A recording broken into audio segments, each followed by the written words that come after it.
بالله من الشيطان اللعين الرجيم. بسم الله الرحمن الرحيم. الحمد لله الملك الحق المبين، والصلاة والسلام على حبيب إله العالمين وآله وأهل بيته الطيبين الطاهرين، ولعنة الله على أعدائهم أجمعين.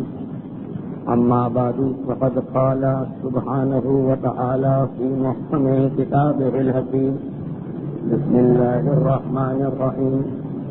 لا تزر وازرة وزر أخرى. وقال سبحانه وتعالى: يا أيها الذين آمنوا قوا أنفسكم وأهليكم نارا وقودها الناس والحجارة. سیرت ختم مرتبت موجودہ سال کی 5ویں تقریر، مجموعی اعتبار سے تقریر نمبر 119. ضمنی موضوع یہ بیان ہو رہا تھا کہ پیغمبر اسلام اپنی رسالت کا پیغام اب ساری دنیا میں پہنچا رہے ہیں. اور آج کی تقریر شاہ ایران اور حاکم مصر وہ اگر وقت رہا، ان دو کے نام جو پیغمبر اسلام کے خط تھے، جو پیغمبر اسلام کا قاصد تھا، اس کے حوالے سے گفتگو ہوگی. تسلسل کو ملانے کے لیے کچھ تاریخی باتیں اور واقعات مسلسل دہرانا پڑتے ہیں. پیغمبر اسلام کی عالمی رسالت کا اعلان ہجرت کے 7ویں سال ہوا. البتہ اس سے میں تھوڑی گفتگو 3 ہفتے پہلے کر چکا ہوں کہ 6 سال کے آخر میں پیغمبر نے خطوط لکھنا شروع کی، اور یہ قاصد ہجرت کے 7ویں سال ان شہروں میں پہنچے جہاں ان کو بھیجا جا رہا تھا.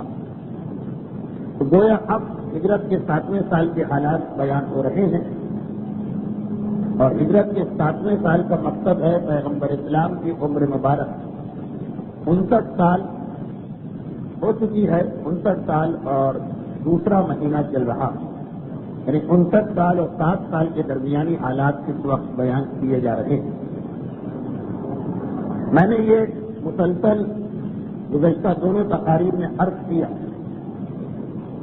کہ یہ ایک ایسا موضوع ہے جس پر اب ہم پہنچے کہ جہاں صرف تاریخی واقعات بھی بیان کرنا کافی نہیں، بلکہ اس خاص حوالے سے پیغمبر کے خطوط چاروں طرف پھیل رہے ہیں.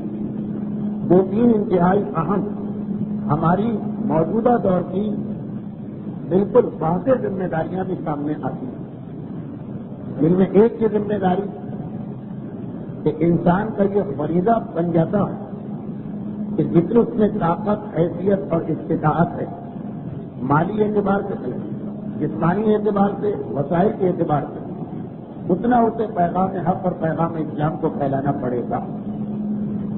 بار بار ان خطوط میں پیغمبر نے ایک جملہ لکھوایا کہ کیوں یہ خطوط حکمرانوں کو بھیجے جا رہے ہیں کہ اگر تو نے اسلام قبول کیا تو تجھے دوہرا اجر ملے گا، اور اگر اسلام سے انکار کیا تو دوہرا عذاب ملے گا.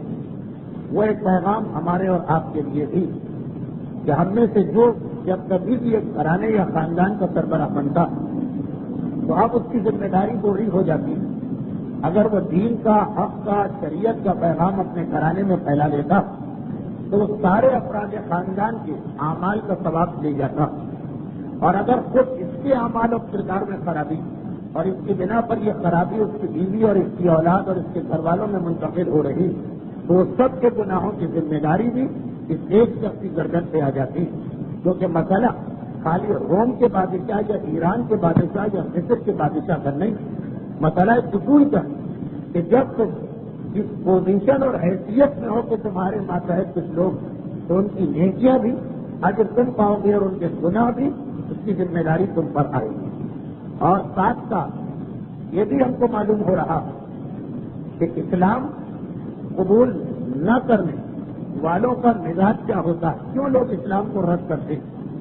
اور جب ہم اسلامی معاشرے میں آتے ہیں جہاں لوگ دین کو قبول کر چکے ہیں، احکام پر عمل کرنے کو تیار نہیں، تو وہی اصول یہاں بھی چلتا، بات وہی رہتی۔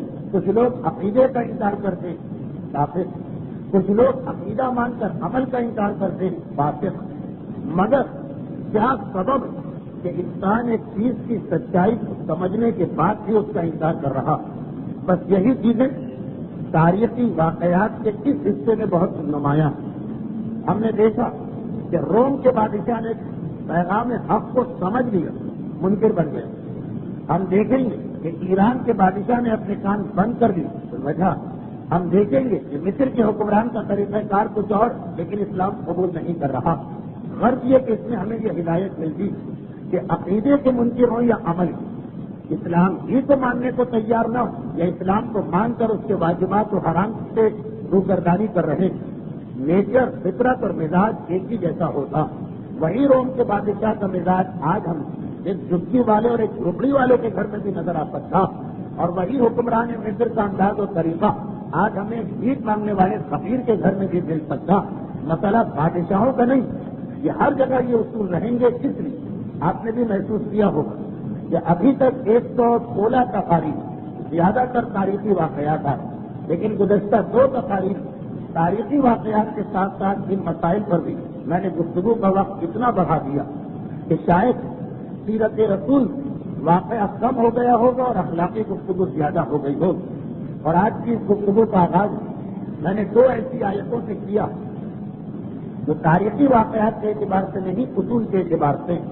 ایک طرف قرآن کہہ رہا ہے کہ لا تزر وازرۃ وزر اخرى، کوئی کسی کا بوجھ نہیں اٹھاتا، اور دوسری جانب کہہ رہا ہے کہ یا ایھا الذین آمنوا قوا انفسکم واہلیکم نارا وقودھا الناس والحجارہ، اے ایمان لانے والوں، اپنے آپ کو بھی جہنم کی آگ سے بچاؤ اور اپنے گھر والوں کو بھی جہنم کی آگ سے بچاؤ۔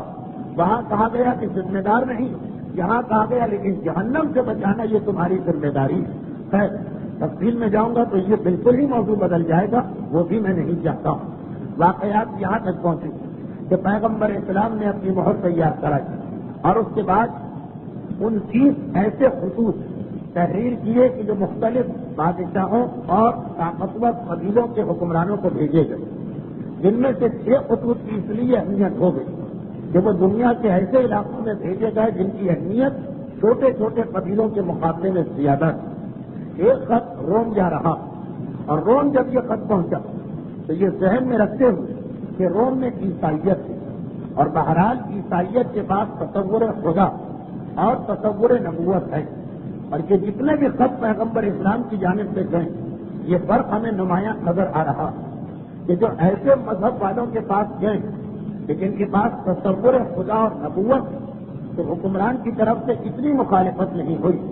اور پھر یہ بھی ذہن میں رکھیے کہ یہ سارا زمانہ تقریباً 640 عیسوی کا زمانہ، یہ زمانے کے یہ حالات 620 عیسوی کے حالات تقریباً یعنی حضرت عیسیٰ کے انتقال بہت زیادہ عرصہ نہیں گزرا، تو حضرت عیسیٰ کی وہ پیشین گوئیاں، وہ بشارتیں جو آخری پیغمبر کے بارے میں تھی، اس سے اتنا صاف انکار ممکن نہیں تھا۔ عیسائی کھلا کھلا انکار نہیں کر سکتے جتنا انکار آج کا عیسائی کر دیتا۔ 600 سال کی ایک بڑی مدت، لیکن بہرحال اتنی زیادہ نہیں کہ انسان پورے پیغام کو مکمل طور پہ بدل دے۔ اب یہ تمہید کے بعد ہم آتے ہیں واقعات پر۔ روم کے بادشاہ پہلے ابو سفیان اور دیگر مکے والوں کو جو اس وقت ہمس نامی شہر کے اندر تھے بلوایا، پیغمبر اسلام کے حالات کے بارے میں کوئی 10-11 سوالات کیے، اور اس کے بعد پھر ایک طرف پیغمبر کے قاصد کو روم کے اصلی شہر، جو میرا اندازہ ہے کہ اس کے مراد وہی ویٹیکن سٹی ہوگی، ویٹیکن سٹی ہوگا اٹلی والا، وہاں بھجوا کے کہا کہ وہاں کا جو پوپ ہے اس کو جا کے پیغام اسلام پہنچا دیں، اور دوسری جانب اپنے ایک نمائندے کو مدینے بھیجا ان نشانیوں کی پہچان کے لیے جو قیصر روم کے علم میں تھی کہ آخری نبی میں یہ نشانیاں۔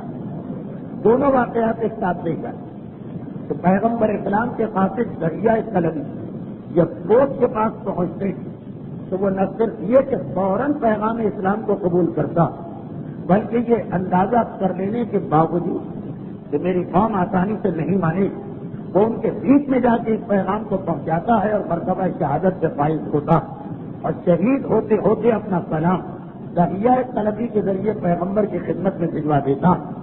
دہیہ طلبی واپس قیصر روم کے شہر ہلس میں آتے تھے. اسی دوران مدینے سے قیصر روم کا ایلچی بھی واپس آ گیا جو ساری نشانیاں دیکھ کے آیا، بلکہ تیسری نشانی وہ بھول گیا تھا تو پیغمبر نے اسے یاد دلوا دیا. یہ یہاں تک کا واقعہ مکمل ہو چکا. اب روایتیں دو انداز کی. پہلی روایت تو یہ کہ جس وقت دہیہ طلبی آئے اور قیصر روم سے کہا کہ خود تو میں نے پیغام پہنچا دیا، تو قیصر روم نے کہا کہ پھر کیا ہوا، تو پورا واقعہ بتایا. اور قیصر روم نے اسی وقت یہ جواب دیا کہ اے آخری رسول کے ایلچی اور قاصد، میں جانتا ہوں کہ یہ رسول سچا. وہ اندازہ اس کو پہلے سے تھا، مگر مدینے سے جو اس کو رپورٹ ملی تو اب اسے یقین ہو گئی. میں جانتا ہوں کہ یہ رسول سچا، مگر دیکھو وہ کوٹ جس کے پاس تم گئے، اس کو اعظم جس کے پاس تم گئے، میری حیثیت اس کے مقابلے میں کچھ بھی نہیں. عیسائی زیادہ سے زیادہ مجھے حکمران سمجھتے، لیکن اس کوٹ کو اپنا مذہبی پیشوا اور نائب عیسیٰ قرار دیتے. اور یہ مذہبی معاملہ ہے رسالت و نبوت، تو جو مذہبی اعتبار سے ان کا سب سے بڑا نمائندہ اور پیشوا، جب اس کی زبان سے وہ اس رسول کی رسالت کو نہ سن سکے اور تم خود کہہ رہے ہو اور آنکھوں دیکھی بات بتا رہے کہ اسے مار دیا گیا، تو بتاؤ میں کیسے اس رسول کی رسالت کو قبول کر سکتا ہوں؟ میری قوم مجھے ایک دن بھی زندہ رہنے نہیں دے. ایک روایت سے تو صرف اتنا، مگر ہمارے بعض علماء نے کہا کہ کوٹ کے شہادت کا واقعہ سن کر بھی قیصر روم نے پھر بھی تھوڑی ہمت کی. یہ بالکل ہماری اور آپ کی روزانہ کی زندگی کی کہانی. ایک چیز سنتے ہیں مجلس میں، ایک چیز پڑھتے ہیں قرآن میں، ایک مسئلہ سامنے آتا ہے مرجع کی کتاب میں، ذرا حوصلہ پیدا ہوتا، ذرا ہمت پیدا ہوتی ہے کہ اس حرام سے اپنے آپ کو کل سے بچائیں گے، اس واجب کی کل سے پابندی کریں گے. نماز اور روزے جیسے واجبات کی پابندی آسان، لیکن جو ہمارے معاشرتی مسائل جس میں ہمیں پوری سوسائٹی اور سماج سے ٹکرانا پڑ رہا، حوصلہ کر کے باہر جاتے، مگر اتنا مخالفانہ رد عمل ہوتا، اتنی زیادہ ہماری مخالفت ہوتی کہ آدمی ٹھنڈا پڑ جاتا. یہ سمجھنے کے باوجود کہ جو میں کہہ رہا تھا وہ صحیح، مگر معاشرہ اس طرح سے دبا کے رکھتا ہے، پیس کے رکھتا ہے، کچل کے رکھتا کہ آدمی حق کو قیصر روم کی طرح چھوڑ دیتا. قیصر روم ایک تو روایت یہ ہے کہ سیدھا سادہ جواب دے دیا، مگر نہیں. علامہ مجلسی نے حیات القلوب یہ تحریر کیا کہ قیصر روم نے پھر بھی کچھ ہمت کی، اور جب مدینے سے اس کو اطلاع مل گئی کہ یہ رسول سچا رسول، تو ایک دن جتنے بھی بڑے بڑے لوگ تھے قوم کے، وزیروں، فوج کے سپہ سالار، مختلف قبائل کے سردار، ان سب کو ایک بڑے ہال میں جمع کیا. خود اسٹیج پر گیا، چبوترے پر گیا، اور اس کے بعد کہا کہ مدینے سے میرے نام یہ پیغام آیا، پیغمبر کا خط پڑھ کے سنائے، اور کہا کہ ہے میری قوم تمہارا کیا اندازہ، ہمیں اس رسالت کو قبول کرنا چاہیے یا قبول نہیں کرنا چاہیے. لیکن اب قیصر روم کہہ رہا، لیکن میرا اندازہ ہے کہ یہ بالکل سچا رسول، اور مجھے یہ بھی یقین کہ اس میں وہ طاقت کہ اگر ہم نے اس کی مخالفت کی تو ہمارا یہ علاقہ اس کے قبضے میں آ جائے گا. بس اتنا کہنا کہ پورے حال میں ایک مرتبہ ہنگامہ بپا ہو گئے. پہلے آہستہ آہستہ باتیں شروع کہ میں گوئیاں، اور اس کے بعد بآواز بلند لوگوں نے ایسی مخالفت اور جوش و جذبے کے ساتھ وہ عیسائی اس زمانے کی جو کریم ہے، جو وی آئی پیز ہیں، جو اس علاقے کے منتخب آدمی، انہوں نے اتنی کھلا مخالفت قیصر روم کی کہ اسے فوراً اپنی بات کو بدلنا پڑا. یہاں تک کیفیت کہ لوگ دروازے کھول کے جا رہے تھے واک آؤٹ کر کے کہ ہم ایسی بات سننے اور ایسے حکمران کو برداشت کرنے کو تیار نہیں. لیکن یہ خاصا مشکل مسئلہ جو 1200 سال پہلے جیسی سخت ڈکٹیٹرشپ اور بادشاہت ہوتی، لیکن مذہب کا مسئلہ اتنا عظیم مسئلہ بن گیا کہ قیصر روم کو فوراً بات بدلنا پڑی اور کہا کہ نہیں، میں نے یہ جو باتیں کہی ہیں اس کا مقصد سمجھو. مجھے ڈر لگا کہ ایسا نہ ہو کہ تم اس رسول کی رسالت کی طرف چلے جاؤ، تو میں صرف یہ آزمائش کرنے، یہ امتحان دینے کے لیے کہ تم میں سے کون عقیدے میں پکا اور کون عقیدے میں کمزور ہے، میں نے ایسی باتیں کہی اب مجھے اطمینان ہو گیا کہ میری قوم کا عقیدہ مضبوط ہے اور اس کی رسالت کو ہم مان ہی نہیں سکتے. پھر باہر نکل کر محل میں جا کر دہیا کلبی کو بلایا جو پیغمبر کے خاطر، اور کہا کہ ایسا تو نے خود پوپ کو دیکھا کہ اس کے ساتھ اس کی قوم نے کیا کیا اور میرے دربار میں مجھ سے کیا گزر رہی. تو جا کے رسول سے کہے کہ اگرچہ میں ان کی رسالت کو مانتا ہوں لیکن اگر وہ بادشاہی میں میرے شریک ہونا چاہیں تو علاقہ دینے کو تیار، دولت دینے کو تیار، لیکن یہ ممکن نہیں ہے کہ اعلان کل میں اسلام پڑھ لوں اور یہ کہہ کہ دریا کلبی کو رخصت کر دوں. ہم میں سے بھی کتنے ہی لوگ ایسے جو سمجھتے ہیں کہ اپنے سارے گناہوں ڈونیشن اور چندے کے ذریعے سے معاف کرا دیں گے. سال بھر خوراک کیا، دھوکہ کیا، ایک مرتبہ حج پہ چلے گئے. سال بھر خوراک کیا، مکر و فریب کیا، لوگوں کا مال کھایا، ایک اپنے گھر میں مجلس کرا دی اور سارا گناہ معاف. سال بھر لوگوں کے حقوق کو ضبط کرتے رہے، خرچ کرتے رہے، زیارت میں گئے اور سب کچھ ختم. ہم میں بھی کتنے لوگ سارے روم ہی کی طرح کا جملہ حرام اور گناہوں کے مقابل میں کہتے کہ دولت میں سے کچھ دینے کو تیار، لیکن اگر یہ اسلام کہے کہ ہمیں دولت نہیں چاہیے، ہمیں اطاعت چاہیے تو اس کے لیے تیار نہیں ہوتے.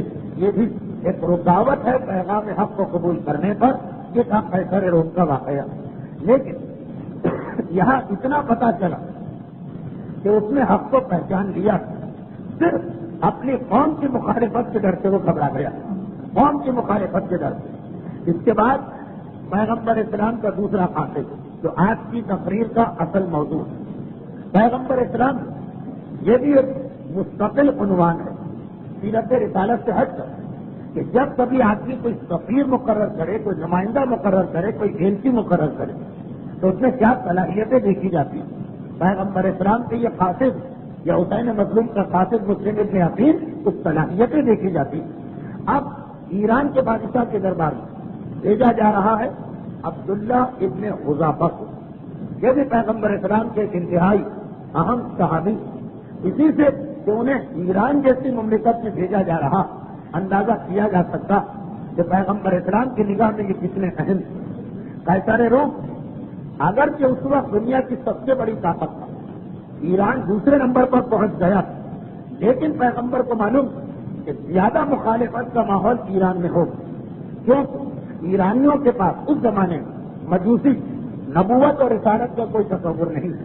اور دوسری بات، پیغمبر بھی سرحدی کے ہیں، مکہ اور مدینہ یہ اس زمانے کے حساب سے ایران کے دائرے میں آتا تھا، یعنی ایران کے بادشاہ کی نگاہ اسی کے مملکت میں رہنے والا کوئی آدمی اس کو خط لکھ رہا. تو جب پیغمبر نے عبداللہ ابن حذافہ کو بھیجا تو یقیناً اتنی صلاحیت دیکھی ہوگی. اب یہ سفیر پیغمبر چل ایران میں داخل ہو. خسرو پرویز کا زمانہ، خسرو پرویز کی کہانی بھی بڑی عجیب کہانی ہے. یہ ایک ایسا حکمران جس نے انتہائی عروج کو حاصل کیا اور اس کے بعد اتنے ہی اس زوال کے اندر مبتلا ہوا. 39 سال اس نے حکومت کی. جب پیغمبر اسلام اس دنیا میں تشریف لائے تو وہ ایران میں نوشیروان عادل کی حکومت تھی. اور پھر میں یاد دلا دوں کہ آخر یہ جملہ کیوں لکھا جاتا. آپ جتنے بھی چارٹ ہیں جتنے بھی چارٹ شہادہ معصومین کی ولادت شہادت، اس میں ایک کالم یہ ہوتا کہ ولادت کے وقت کون حاکم برسر اقتدار تھا، تو پیغمبر اسلام کے ساتھ ہمیشہ نوشیروان کا نام لکھا جاتا. وہی جو میں نے ابھی جملہ کہا، کیونکہ جغرافیہ کے اعتبار عرب کا علاقہ اس وقت ایران کا ایک صوبہ تھا. ویسے تو قیصر روم بھی اسی زمانے میں تھا، مصر بھی تھا، حبشہ بھی تھا، اور حبشہ تو بہت قریب تھا مکے، لیکن کیونکہ سعودی عرب کا علاقہ ایران کا حصہ، ایران کا ایک صوبہ، اس اعتبار سے نوشیروان مدائن میں حکومت کرتا تھا جب پیغمبر اسلام کی ولادت تھی. اور جب پیغمبر کی عمر 21 سال کی تھی تو نوشیروان کا انتقال ہوا. اب کیونکہ ہمارے موضوع میں صرف سیرت رسول، لیکن پھر بھی جملہ کہہ دیا جائے، نوشیروان عادل کے نام سے مشہور ہو گیا، ورنہ تاریخ پڑھنے والے جانتے ہیں کہ شاید غالب ترین بادشاہوں میں اس کا شمار کیا جا سکتا ہے. پیغمبر 21 سال کے، یعنی ابھی اعلان رسالت نہیں ہوا، تب اس کے انتقال کے بعد اس کا بیٹا خسرو پرویز حکمران بنا. پیغمبر 21 سال کی عمر تھی اور جب خط بھیجا گیا تو اس وقت پیغمبر کی عمر 7 سال کی. 39 سال یہ حکومت کر چکا. اتنا پرانا اور اتنا تجربے کار بادشاہ. اور اپنی حکومت کی ابتدا اس نے ایرانیوں کو اتنا طاقتور بنا دیا کہ ایرانیوں نے روم والوں کو شکست دی. وہی شکست جس کے نتیجے مکے کے کافر خوش ہوئے اور انہوں نے مسلمانوں کو تانا دیا کہ تم لوگ بھی اسی طرح کی شکست کھا جاؤ. اور اس کی سلطنت اتنی دور تک پھیل گئی کہ روم والوں کی ناک کٹنے کا مسئلہ ہو گیا. جیسے مسلمان معاذ اللہ ثم معاذ اللہ کہیں بھی شکست کھائیں وہ اتنا خطرہ اور اتنا بڑا صدمہ نہیں ہوتا. لیکن اگر مدینہ کسی غیر مسلم کے ہاتھ میں چلا جائے خدا نہ کرے, مکے خانہ کعبہ تک کوئی پہنچ گیا جیسے بیت المقدس کا مسئلہ, اور بھی دنیا کے بہت سے مسلمان علاقے کافروں کے پاس گئے, لیکن کچھ علاقے ہوتے ہیں عزت انسان کے لیے. تو ایران والوں نے روم والوں کو صرف شکست ہی نہیں دی بلکہ اتنی زبردست شکست دی کہ روم والوں کے پاس وہ لکڑی تھی, وہ سولی تھی جس پہ حضرت عیسیٰ کو سولی پہ چڑھایا گیا. ان کے لیے مقدس ترین شعائر مذہب ہے.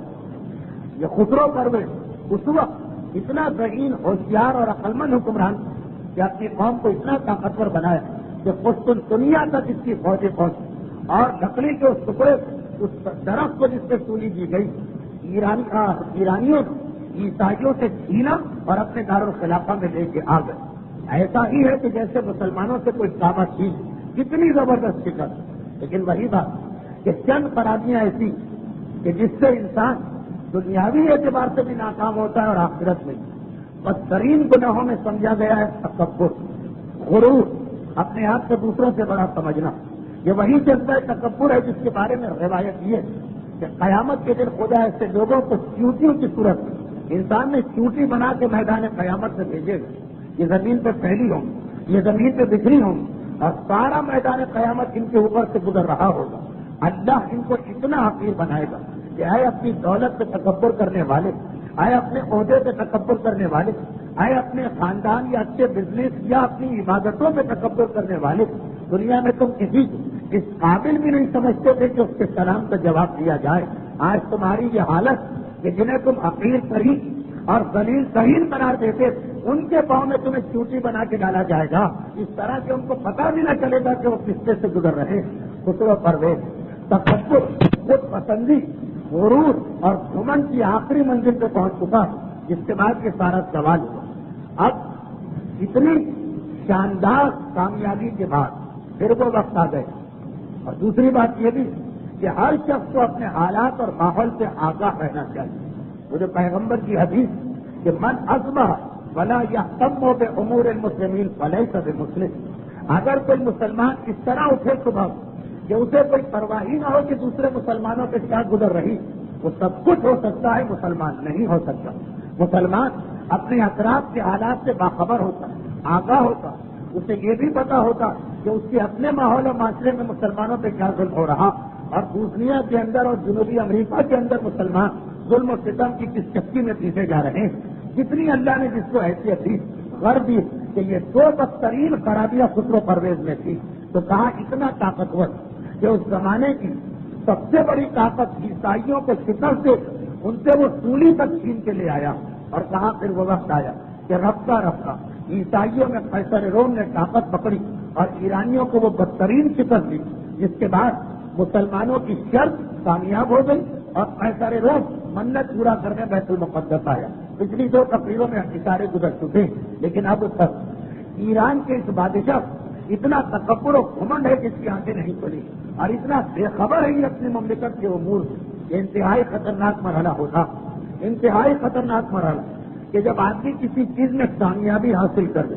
لیکن جملوں کا ایک مقصد ہے, توجہ دی, کسی چیز میں انسان کامیاب ہو جائے تو کامیاب ہو جانے کے بعد عام طور پہ غافل ہو جاتا, جب تو میں جیت گیا, اب تو میں نے شکست دے دی, اب تو میں ہی میں. اور یہی وہ منزل ہے جہاں سے سوال شروع ہوتا.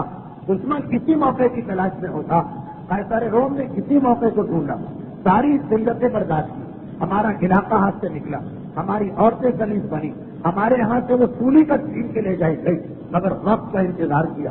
اور جیسے ہی وقت آیا کہ خسرو پرویز یہ دیکھتا کہ کوئی میرے مقابلے میں نہیں, غافل ہوا اور ایک مرتبہ قیصر روم آگے بڑھا. یہ میں ساری کہانی کیوں سنا رہا ہوں, یہ ساری کہانی صرف اس لیے کہ بہرحال خسرو پرویز اور قیصر روم کی دشمنی فقط دنیاوی دشمنی, اس میں قیصر روم جیسے ہی موقع ملتا ہے ویسے ہی پلٹ کے حملہ کرتا. ہماری اور شیطان کی دشمنی تو اصل دشمنی وہ دشمنی ہے کہ خدا بار بار خبردار کر رہا. جہاں ہم نے اپنی نماز، جہاں ہم نے اپنے روزے، جہاں ہماری عورت نے اپنے حجاب، جہاں ہمارے مرد نے اپنی داڑھی، جہاں ہمارے نوجوان نے اپنے علم فقہ حاصل کرنے پر اس انداز سے کیا غرور کیا، کیا اطمینان حاصل کر لیا کہ اب تو ہو گئے دیندار، بس وہی غفلت کا مرحلہ آیا جب وہ چھوٹا سا دنیاوی دشمن وہ کبھی اپنی شکست کو نہیں بھول سکتا اور پلٹ کے حملہ کرتا. تو شیطان تو بڑا سیزن، بڑا ایکسپیرئنس، بڑا تجربے کار دشمن، وہ کیسے اس چیز کو بھول جائے گا کہ فلاں نے گناہ سے اپنے آپ کو بچا کے مجھے شکست دی ہے. وہ موقع کی تلاش میں لگا رہے گا.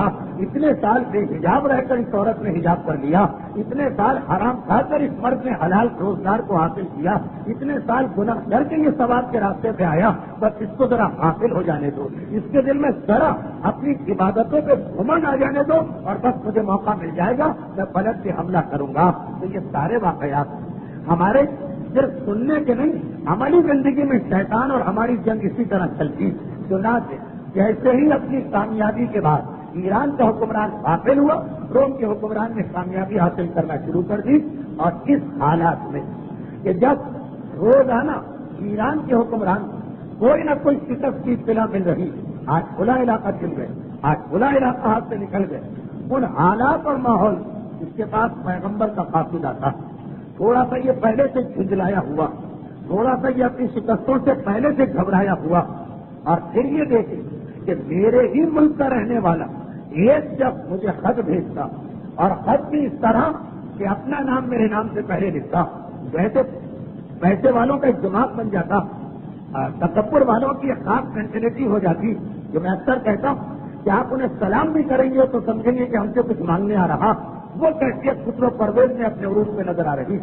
عبداللہ ابن حذافہ پیغمبر کے قاصد مدائن پہنچے. اس زمانے میں ایران کا دارالخلافہ مدائن کے قریب ایک چھوٹا سا شہر تھا. وہاں پہنچے اور دربار میں جانا چاہتے ہیں. حکمرانوں کے پاس سب پر پابندی ہوتی ہے، قاصد سے کوئی پابندی نہیں ہوتی، مگر خسرو و پرویز کا طریقہ عجیب تھا. اس کے درباریوں نے کہا کہ یہ خط ہمیں دے دو، ہم بادشاہ کو پہنچائیں. عبداللہ ابن حذافہ نے بڑی بے خوفی اور جرأت کے ساتھ کہا کہ مجھے یہ فریضہ سونپا گیا کہ میں یہ خط آج خسرو پرویز کے ہاتھ میں دے کے آؤں، میں اپنی ذمہ داری کو ادا کیے بغیر واپس نہیں جاؤں گا. خیر آنے دیے. خسرو پرویز بے چینی اور بے قراری سے ٹہل رہا. ایک مرتبہ یہ خط ملا، خط عربی میں، ان لوگوں کی زبان، خیر اس زمانے میں فارسی تو نہیں لیکن جو بھی ان کی زبان، چنانچہ ٹرانسلیٹر یا مترجم کو بلایا گیا، انٹرپریٹر. خط اس کے ہاتھ میں دیا گیا کہ اس خط کو پکڑ. خط کا مضمون اگر 4-5 جملے، اگر خسرو پرویز نے پورا خط سنا ہی نہیں. خط شروع ہوا تھا بسم اللہ الرحمن الرحیم من محمد رسول اللہ صلی اللہ علیہ وآلہ وسلم الى کسرا عظیم فارس سلام علی من اتبع الہدی وآمن باللہ ورسولہ وشہد بأن لا الہ الا اللہ وحدہ لا شریک لہ وأن محمدا عبدہ ورسولہ فإن ادعوک بدعایۃ الاسلام اسلم تسلم وإن ابیت فعلیک اسم المجوس. تو پیغمبر اسلام کے یہ جملے کہ یہ خط اللہ کے رسول کی طرف سے کسرا کے نام جو فارس یعنی ایران کا حکمران، سلام علی من اتبع الہدی، سلام ہے اس پر جو ہدایت کے راستے پہ چلتا، وآمن باللہ ورسولہ، ہدایت کے راستے پہ چلنے والا اور اللہ اور رسول پہ ایمان لانے والا، اور وشہد بأن لا الہ الا اللہ وحدہ لا شریک لہ، اور رسول کی رسالت اور اللہ کی وحدانیت کی گواہی دیتا ہوں. فإنی فأدعوک بدعایۃ الاسلام، اے حکمران فارس میں تجھے اسلام کی دعوت دیتا ہوں. فإنی انا رسول اللہ الی الناس کافۃ، بتحقیق میں اللہ کا وہ رسول جو تمام انسانوں کے لیے رسول بن کے آیا. لأنذر من کان حیا ویحق القول علی الکافرین، تاکہ ڈراؤں ہر اس آدمی کو جو زندہ اور کافروں پہ اللہ کی حجت تمام ہو جائے. فإن اسلم تسلم، اسلام لے آؤ سلامت ہو جاؤ. فإن ابیت فعلیک اسم المجوس، بس خط مکمل. اور اگر تو نے انکار کیا تو تجھ پر تمام پارسیوں اور آتش پرستوں اور مجوسیوں کی ذمہ داری آ جائے گی. انکار تو کرے گا گناہگار اپنی پوری قوم کا بنے گا، جو کہ تیری وجہ سے یہ سب اسلام سے رک جائیں گے. یہ پورا خط کاش وہ پڑھ بھی لیتا. اب فرق ذرا دیکھیے، پیغمبر نے روم کے بادشاہ کو جو خط لکھا اور جو ابھی آپ مصر کے بادشاہ کا خط پڑھیں گے اس میں قرآن کی وہ آیت نقل کی جو اہل کتاب سے ہے، یعنی عیسائیوں سے. اور یہاں پر سورہ یاسین کی اس آیت پیغمبر نے اپنے الفاظ میں نقل کیا کہ جس کے اندر تمام انسانیت سے خطاب. بس ایک مرتبہ پہلا ہی جملہ سنتا ہے خسرو پرویز. اب میرے لیے ایک مجبوری، ایک مسئلہ، اور اس کے لیے میں آپ سے معذرت خواہ ہوں. یہ واقعہ خاصا طویل ہے، لیکن جتنا طویل ہے اتنا ہی مشہور ہے. کیا کیا جائے؟ مشہور واقعہ ہے، اس لیے اس کو نہ پڑھا جائے تو سیرت رسول کا ایک اہم واقعہ رہ جائے گا، اور پڑھا جائے تو یہ اندازہ اور احساس کہ آپ نے اتنا سنا کہ شاید ذرا اکساہٹ طاری ہو جائے. لیکن یہ خیال کرتے ہوئے کہ دوسروں کو فائدہ ہو جائے، میں آپ سے چند منٹ کی معذرت طلب کر کے پورے واقعے اگرچہ مشہور ہے لیکن مکمل کر دوں. جیسے ہی پہلا جملہ اس نے سنا، مترجم پڑھ رہا، ایک مرتبہ غصے کے عالم میں کہتا بھی نہیں، جھپٹتا اس مترجم کے ہاتھ سے خط کو چھینتا اور اپنے ہاتھوں سے پیغمبر کے خط کو پارا پارا کرتا اور کہتا، معاذ اللہ نقل کفر کو نباشت. ہمارے ملک میں رہنے والے اس ادنا غلام کی یہ مذاق، یہ اتنا گستاخ کہ اپنا نام پہلے لکھا اور میرا نام بعد میں لکھا. اب فوراً بلایا اس آدمی جس کا کام ہے شاہی حکم لکھنا، فوراً اسے بلایا اور کہا کہ فرمان شاہی لکھو یمن کے گورنر کے نام. اس زمانے میں یمن پورے عرب کا دارالخلافہ تھا. عرب کا علاقہ صوبہ تھا اور کیپٹل یمن. یمن کا گورنر خاصا، فوراً اس کے نام خط لکھوائے کہ اے گورنر یمن، فوراً مکے میں 2 آدمیوں کو بھیجو، 2 طاقتور آدمیوں کو، کہ جو جا کر اس دعوے دار رسالت کو پکڑ کے لیا، اس نوجوان کو گرفتار کر کے لائے کہ جس نے دعوی رسالت کیا، اور اسے مدائن بھجوا دو تاکہ قرار واقعی سزا اس کو دی جا سکے. فوراً یہ خط یمن کے گورنر کے نام بھجوایا.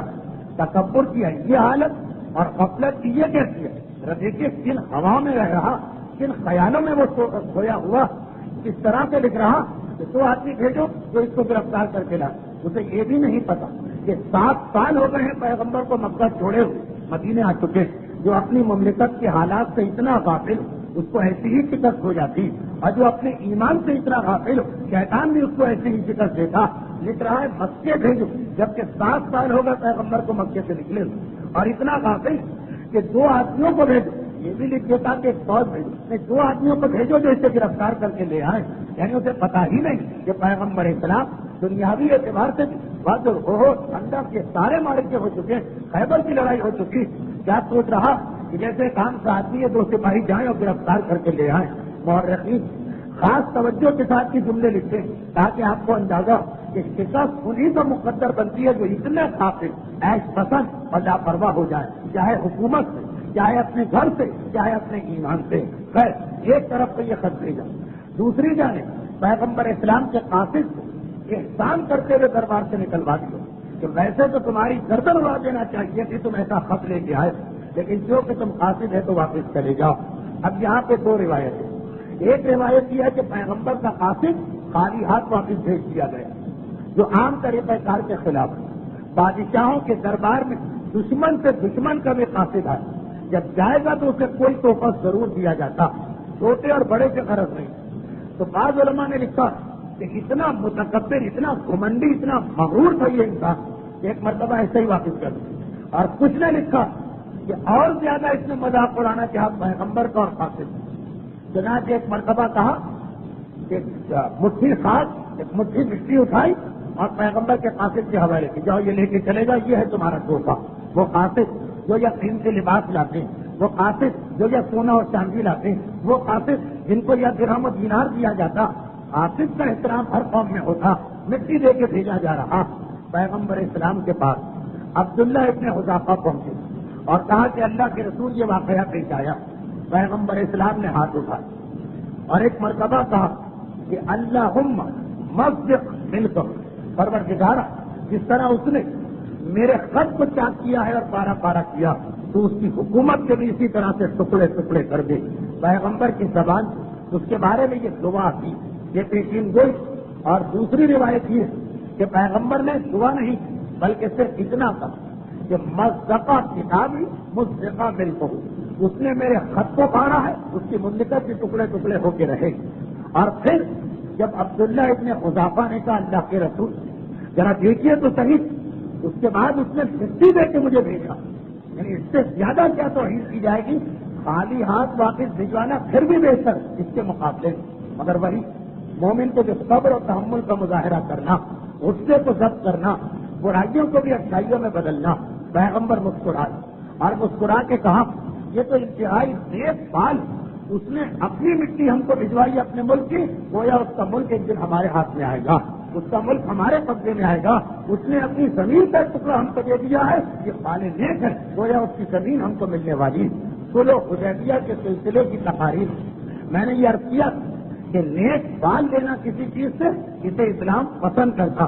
جیسے صلح حدیبیہ کہ جب عربوں کا وہ نمائندہ آیا جس کا نام سہیل تھا، تو سہیل عربی میں کہتے ہیں کہ اردو میں بھی سہل ہو جانا، کوئی کام آسان ہو جانا. پیغمبر کا جملہ یہی تھا سہل امرنا، سہیل آیا ہے اب گویا ہمارا مسئلہ آسانی سے حل ہو جائے گا. فال نیک ضرور دیجیے، فال بد سے منع کیا گیا. نیک فال وہ جو بزرگ بھی کہتے ہمیشہ اچھی بات سوچو، ہمیشہ اچھی بات کہو. تو خیر پیغمبر اسلام نے کہا یہ تو فال نیک.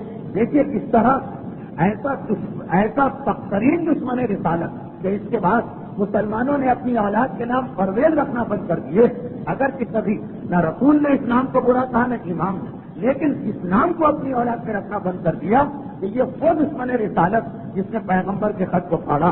پیغمبر نے اس کی بدتمیزی کو بھی برداشت کیا، پیغمبر نے اس کی گستاخی کو بھی برداشت کیا، بلکہ اس کی گستاخی کو اچھی چیز میں بدل دیا. اور ہم اور آپ اپنے سگے بھائی، اپنے سگے رشتے دار، اپنے والدین تک سے لوگ ناراض ہو جاتے ہیں اگر والدین کی زبان سے کبھی بڑھاپے یا حالات کی بنا پہ کوئی ایسی بات نکل آئے. یہ 3-4 مہینے پہلے میں نے اخبار میں ایک اشتہار دیکھا بھی تھا، اور اس دن اتوار کا دن تھا تو رضویہ سوسائٹی میں درس ہوتا ہے، وہاں اس کو پڑھا بھی تھا. باقاعدہ جنگ اخبار میں بڑا اشتہار چھپا، 3 بیٹوں اور 2 بیٹیوں نے آپ نامہ چھپایا تھا کہ ہم نے اپنے باپ کو آپ کر دیا. یعنی یہ کیفیت تو حالت ہو گئی کہ اولاد آپ نامہ چھپا رہی. وہ آپ کو اکثر خطبات میں آخری زمانے کی حالات ملیں گی تو باقاعدہ اشتہار چھپ رہا. اور حالت یہ کہ پیغمبر فرماتے ہیں کہ خسرو پرویز جیسا گستاخ ہو جو آمدن جان بوجھ کے پیغمبر کو غصہ دلانا چاہتا اور معاذ اللہ توہین اور تزلیل کرنا چاہتا ہے اسلام کی، اس کے اس برے عمل پر بھی صبر کیا جائے، ضبط کیا جائے، بلکہ ہنسی کے ساتھ، خوشگواری کے ساتھ، مذاق کے ساتھ اس کو برداشت کر لیا جائے. ہم اپنے مومن بھائی، ہم اپنے پڑوسی، ہم اپنے رشتے دار، ہم اپنے پارٹنر، ہم اپنے والدین، ان کی آخری بات برداشت کرنے کو تیار نہیں ہوتے. وہ سیرت رسول اور یہ ہمارا اور آپ کا طریقہ اتنا بہت اور دوری ہوتا چلا جا رہا ہے. اب یہ واقعہ یہاں پہ مکمل ہوا لیکن نہیں. شاہی فرمان آرڈر جا چکا اور گورنر کے نام گیا، باقاعدہ وہ سرکاری خط چلا گیا. بازان فوراً اپنے 2 انتہائی طاقتور لیکن ہوشیار اور ذہین سالاروں کو بلایا، سرداروں. ان کے ناموں میں اختلاف. اب یہ سارے اختلافات چھوڑ دیجیے، نام سے اتنا تعلق نہیں. ایک کا نام بازوے، ایک کا نام خرخورا، خرخسرا اور بہت سارے نام لکھے گئے. 2 سرداروں کو بلایا اور کہا کہ جاؤ تم مکے جاؤ اور اس آدمی کو گرفتار کر کے لاؤ، لیکن عزت اور احترام کے ساتھ. سنا کہ یہ دونوں سردار چلے مکے کی جانب جا رہے کہ راستے میں طائف کے قریب، یمن سے جو راستہ رہا تو طائف کے قریب انہیں مکے کے سرداروں کا ایک گروہ مل گئے جس میں ابو سفیان اور کچھ اور سردار. انہوں نے پہچان لیا کہ یہ گورنر یمن کے نمائندے باقاعدہ پورے آفیشل ڈریس اور سرکاری لباس میں گھبرائے کے پوچھا کہاں جا رہے، مکے کیوں آ رہے؟ تو کہا کہ تمہارے شہر میں ایک دعوے دار جو اپنے آپ کو رسول کہتا اسے گرفتار کرنے جا رہے. کہا کہ وہ سب ہمارے شہر میں نہیں، وہ تو جا چکا ہے مدینے کی جانب، جانا ہے تو مدینے جاؤ. اور پھر یہ 2 آدمی آگے بڑھے لیکن ذرا کنفیوز کہ مکے والوں نے ہمیں کہا ایسا تو نہیں کہ یہ اسی آدمی کے ماننے والے اور ہمیں دھوکہ دینے کے لیے کہیں اور بھیج رہے ہیں. اب پریشانی کے عالم میں وہ آگے بڑھ اور ادھر سرداران مکہ بھی آگے بڑھ. اور ایک مرتبہ کہا آج تو عید کا دن، آج تو خوشی منانے کا دن، اب پتا چلے گا عبداللہ کے بیٹے سے. اب تک تو وہ ہمارا مقابلہ کرتا, اب بادشاہ ایران کا آدمی کا رہا گویا اب ڈائریکٹ اس کا مقابلہ ہے دنیا کی سب سے بڑی طاقت کی فوج سے. انہوں نے کہا خوشی اور عید کا دن ہے, محمد اب کسرا سے ٹکرائے گا تو اس کو پتا چل جائے گا, وہ فوجیں آئیں گی, وہ لشکر آئیں گے, یہ خوشی مناتے چلے. اور گورنر یمن کے نمائندے پریشانی کے عالم میں چلے. پرانا زمانہ آج کی طرح سے اتنا آسان نہیں ہے سفر, یہاں سے وہاں جانا, وہاں سے یہاں آنا.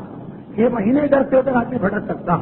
تھوڑا آگے بڑھے تو طائف کا علاقہ قبیلہ بنو ثقیف کا علاقہ, قبیلہ بنو ثقیف یہ بہت ہی طاقتور قبیلہ قریش کے بعد عرب کے انتہائی اہم قبیلوں میں سے ایک قبیلہ. اسی بنو ثقیف کی کئی ہستیوں کے نام آپ نے سنے. جناب علی اکبر کے والدہ ام لینا اسی قبیلہ بنو ثقیف کی تھی. کربلا کا انتقام دینے والے مختار اسی قبیلہ بنو ثقیف کے تھے. بدترین دشمن اہل بیت حجاج ابن یوسف اسی قبیلہ بنو ثقیف کا تھا.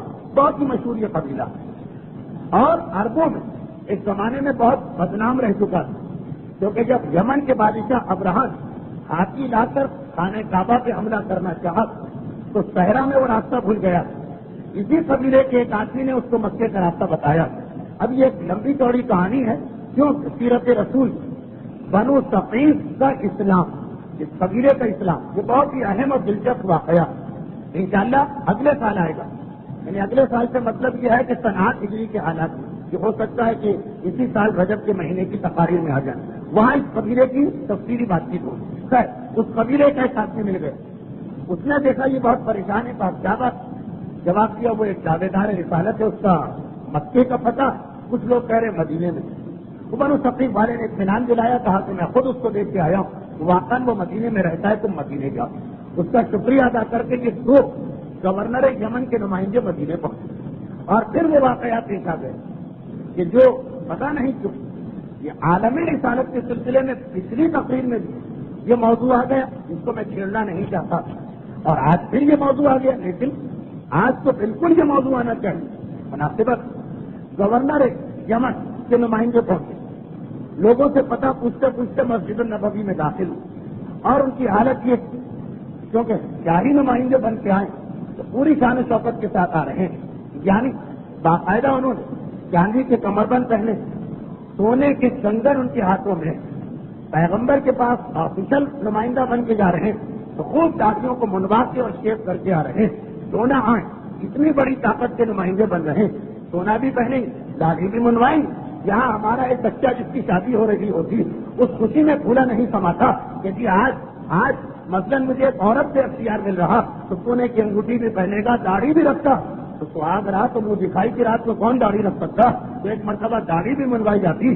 جب اس نوجوان جو رسول اور امام کا ماننے والا وہ یہ سمجھتا ہے کہ اختیار مل گیا تو وہ تو بہرحال کافر تھے, مجوسی تھے, مشرک تھے, بت پرست تھے, اور پیغمبر اسلام کو گرفتار کرنے آ رہے ہیں. لیکن جب پہنچے پیغمبر کے پاس تو ایک مرتبہ وہ تو سوچ رہے ہمارا لباس دیکھ کر ہی مسجد میں کھلبلی مچ جائے, لوگ گھبرا جائیں گے. جیسے آج اگر امریکہ کی فوج کا کوئی آدمی کہیں داخل ہو جائے تو لوگوں کا تو ہاتھ فیل ہو جائے یا کھسکا کے گر پڑے. وہ یہ سمجھ رہے یہاں کسی نے ان کو توجہ ہی نہیں دی, کتنے ہی آتے ہیں اور جاتے ہیں مسجد النبوی. پیغمبر کے پاس پہنچے تو اب ان کا یہ تصور کہ ہم شاہی لباس پہن کے گئے, کھڑے ہو کے استقبال تو کیا جائے, اور پیغمبر تو منہ پھیر کے بیٹھ گئے, ان کی شکل دیکھنے کو تیار نہیں ہو رہے. ذرا دیکھیے پیغمبر اسلام کا یہ طریقہ, وہ کیا سمجھ کے آ رہے ہیں اور نکل کیا رہا ہے نتیجہ کہ منہ پھیر کے بیٹھ گئے. اور جب انہوں نے ایک مرتبہ کہا کہ ایسا شخص ہم نے تیرے اخلاق کی بہت تعریف سنی, پھر اس طرح سے منہ کیوں پھیر دیا, تو پیغمبر اسلام نے ان کی داڑھی ہی پر اعتراض کیا. دیکھیے اب جب پورا واقعہ ہی اس کا تو کیسے اس کو نظر انداز کیا جائے کچھ افراد کی خاطر. تو پیغمبر اسلام نے کہا ویلکما من امرکما بہذا, ویل ہو تم لوگوں پر. ویل کے کئی معنی تفسیروں میں, ویل قرآن میں آیا ویل لکل ہمزہ ویل للمصلی. کچھ علماء کہتے ہیں ویل کے معنی ہے بدترین عذاب, کچھ علماء کہتے ہیں ویل کے معنی جہنم, کچھ علماء کہتے ہیں ویل کے معنی وہ مخصوص کنواں جو 70 سال کی گہرائی کا ہے, آگ کانپ اور مٹی سے بھرا ہوا. بہرحال اس میں سے جو معنی بھی پیغمبر نے کہا ویل ہو تم دونوں, کس نے تمہیں اس چیز کا حکم دیا کہ مجھے تو یہ پڑھا کے اور داڑھی کو منڈوا کے آ رہے. انہوں نے کہا کہ ہمارا نہ رب نہ کسرا, ہمارا جو حکمران کسرا اس نے ہم سے کہا کہ داڑھی منڈوایا کرو. پیغمبر نے کہا لیکن میرے پروردگار نے مجھے حکم دیا کہ داڑھی کو رکھنا ہے اور مجھے کو مختصر کرنا. جب انہوں نے پیغمبر اسلام کی یہ بات سنی, اظہار ندامت کیا, تو پیغمبر نے پھر ان سے بات چیت کو آگے بڑھایا. اب یہاں سے ذرا ہم رکتے 2 باتوں کی اور وضاحت کر دیں. نمبر 1, پچھلی تقریر کے حوالے سے کسی کا سوال کہ آپ نے, یعنی مجھ سے یہ پوچھا گیا کہ آپ نے یہ کہا کہ حضرت ابراہیم کی 10 سنتیں جن میں ایک ہے داڑھی رکھنا, تو وہ باقی سنتیں کیا؟ اتنی مشہور یہ حدیث ہے, آپ مجلسوں میں بار بار سنتے ہیں, اور میرا موضوع سیرت انبیاء نہیں تھا, اس لیے میں نے اس کو نظر انداز کر دی. خیر, کسی کی خواہش آئی, موضوع بھی وہی بنا. داڑھی قیصر روم کے حوالے سے حضرت ابراہیم کا نام آیا, اسرا کے حوالے سے روایت کو دوہرا کہ صادق آل محمد امام جعفر صادق علیہ السلام اس کا حکم پروردگار نے ابراہیم کو دیا, اور یہ سنت ابراہیم بنی. ان میں سے 10 کے 10 تعلق انسان کے جسم سے, مگر 5 کا تعلق سر سے ہے, 5 کا تعلق بدن سے ہے. یہ انسان کے بارے میں 5 سر کی سنتیں اور 5 بدن کی سنتیں. امام فرماتے سب وہ سنتیں جو سر سے متعلق. نمبر 1 داڑھی رکھنا, نمبر 2 مونچھوں کو کٹوانا, نمبر 3 سر کے بالوں کو منڈوانا, نمبر 4 مسواک کرنا, نمبر 5 دانتوں میں خلال کرنا. اور وہ 5 چیزیں جس کا تعلق بدن سے, نچلے جسم سے ہے, وہ 5 سنتیں یہ. نمبر 1 جنابت کی حالت طاری ہونے کے بعد غسل کرنا, غسل جنابت. نمبر 2 ختنہ کرنا. نمبر 3 طہارت یعنی استنجا کے لیے پانی استعمال کرنا. نمبر 4 غیر ضروری بالوں کو صاف کرنا. اور نمبر 5 ناخن کٹوانا. 5 اور 5 10 یہ سنتیں آئیں. اور اکثر لوگوں کو معلوم کہ روایات معصومی کا ایک عام طریقہ تھا کہ واجب اور مستحب کو جمع کر کے بیان کیا جاتا. چنانچہ اصول کافی چاہے دیکھ لیں, جو تاریخ شیعت کے سب سے بڑے محدث محمد ابن یعقوب کلینی کی کتاب, اس کی جلد 2 شیعہ کی خصوصیات, یا شیخ صدوق جو تاریخ تشیع کے دوسرے بڑے محدث, ان کی وہ کتاب کے بات شیعہ دیکھ لیں, جس کا اردو ترجمہ بھی آپ کو پاکستان میں آسانی سے مل جائے. ہر جگہ اسی طرح سے امام حدیث بیان کرتے ہیں کہ ہمارے ماننے والے کی خصوصیت ہے, وہ نماز پڑھتا, وہ روزے رکھتا, وہ تلاوت قرآن کرتا, وہ زکات دیتا ہے, وہ صدقہ اور خیرات کرتا. نماز واجب, تلاوت قرآن مستحب, روزہ واجب, خیرات مستحب. مثلا اس طرح ملا. یہ جملہ میں نے خاص وجہ سے کہا, خیر اپنے واقف اپنے موضوع پہ آتا ہوں. سنت ابراہیم میں کچھ چیزیں واجب. سر کی سنتوں میں داڑھی واجب ہے, باقی 4 چیزیں مستحب. بدن کی سنتوں میں کم از کم غسل جنابت اور ختنہ واجب, اور باقی چیزیں شاید مستحب ہے. یہ تو ڈانٹا مسئلہ بیچ میں آ گئے. پیغمبر اسلام نے ڈانٹا کہ کس نے تمہیں حکم دیا ہے کہ داڑھی منڈوا کے آئے. میں نے کہا تو تمہیں میں موضوع سے ہٹ کے بیان کر دوں. نمبر 1 سنت ابراہیم کا جواب, اور نمبر 2 یہ کہ ہو سکتا کہ تعجب اور حیرت مومن کے اوپر بھی طاری ہو جائے. جس طرح یہ لوگ بہت ہی اثرتے اور بہت ہی غرور کرتے ہوئے مسجد میں داخل ہو کہ ہم شاہ ایران کے نمائندے, اور یہ شخص ایران کی حکومت کے صوبے میں رہنے والا, استقبال کرے گا, استقبال درکنار, پیغمبر نے بات بھی نہیں, چہرہ بھی نہیں دیکھا منہ سے. خدا نہ کرے کہ ایسا ہو جائے کہ مومن بھی اسی تصور اور احساس کے ساتھ میدان قیامت کے رسول کے پاس جائے گا کہ یہ ہے ہمارے رسول, ہماری شفاعت کرنے والے. اور مومن کا چہرہ اور مومنہ کے سر کے بال اس حالت میں ہو تو پیغمبر اسی طرح سے منہ پھیر لے. خدا نہ کرے کہ کسی مومن اور مومنہ پیغمبر اسلام کی بارگاہ یہ منظر دیکھنا پڑے کہ پیغمبر اس سے بات کرنے کو تیار نہیں, پیغمبر اس توجہ دینے کو تیار نہیں, مگر اس کے لیے خود بھی اپنے آپ کو اس قابل بنانا پڑے گا کہ پیغمبر ہم سے متوجہ, پیغمبر ہم سے بات کرنے کو تیار. آپ کو معلوم کہ دنیا میں جب ہم رسول یا امام کے روضے پہ جاتے ہیں تو اپنے آپ کو اس قابل ہمیں بنانا پڑتا. طہارت کر کے جاؤ, خوشبو لگا کے جاؤ, آداب کی پابندی کرتے ہوئے جاؤ. میدان قیامت میں بھی اس قابل اپنے آپ کو بنا کے جائیے کہ کم از کم رسول و امام آپ کے توجہ کو کر سکیں.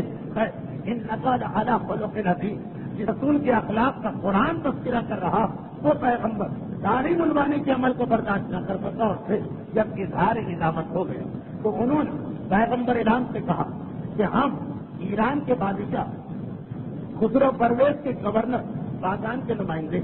اب یہ تو انہوں نے دیکھ لیا کہ جتنا آسان ہم سمجھ رہے کہ دو پولیس والے گئے اور پکڑ کے لے آئے، یہ معاملہ نہیں.